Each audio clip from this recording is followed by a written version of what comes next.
中国揭露菲律宾非法坐滩军舰罪状，要求菲方拖走破船之际，马来西亚又送来助攻，对菲提出抗议。点个关注，接着聊南海局势。据观察者网报道，综合多家马来西亚媒体的消息称，马来西亚外交部部长穆罕默德·哈山证实，该国已经向联合国发出外交照会，抗议菲律宾向联合国大陆架界限委员会提交的所谓南海外大陆架划界案。根据菲律宾提交的这个法案，其海上边界将穿过沙巴，并称沙巴属于菲律宾。对此，哈山表示，马来西亚是一个主权独立的国家，沙巴州是马来西亚的主权领土。针对菲方的提案，马方已经向联合国提交了抗议照会。哈山还表示，此事件目前还没有任何进展，但是马来西亚已经准备好在国际层面解决该问题。目前正值中国和菲律宾南海争端之际，马来西亚此举无疑就是给中国的神助攻。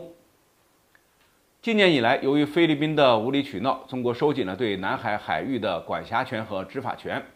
随着中国新海警法的生效实施，也让菲律宾尝到了不少苦头。然而，事情还远没有结束。近期，菲律宾官方又搞出了一个所谓的南海外大陆架划界案，希望能扩大自己的领土领海范围，一时激起千层浪。菲方此举不仅遭到中国反对，也让南海周边其他的国家看不下去了。除了这次的马来西亚之外呢，越南和菲律宾也存在领土争端。菲律宾整的这一出，最终就像回旋镖一样扎回了自己的身上。随着南海矛盾的不断发酵，解决争端，拖走菲律宾在仁爱礁的破船已经迫在眉睫。对此，中国近期连续轮出了两板斧。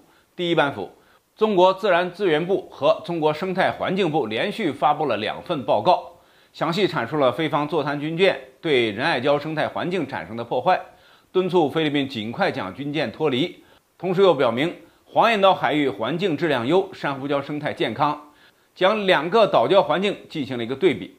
菲方的罪状被一一揭露后中国就师出有名了，再加上其他同盟国家的助力，那么拖走菲律宾非法坐滩的军舰已经就具备了条件。接下来就是什么时候动手的问题了。于是就有了第2板斧。7月10日，中国外交部直接下达通牒，要求菲方撤走在仁爱礁非法坐滩的军舰。这说明彻底解决仁爱礁问题不会等太久了。中国出台的这2份报告意义重大，这不单是2座南海岛礁生态环境的对比，更为我们清除非法坐滩仁爱礁20余年的菲律宾军舰提供了充分的法理依据。一直以来，菲律宾都在国际上装可怜，抹黑中国以大欺小。这一次，中国讲事实、摆证据，将菲律宾毒害南海生态环境的证据公之于众，让全世界都明白，到底谁才是南海真正的主人。这不仅可以使中国要求菲律宾拖走仁爱礁破船的诉求更加容易获得国际支持，还彻底打破了菲方所谓受害者的这个滤镜。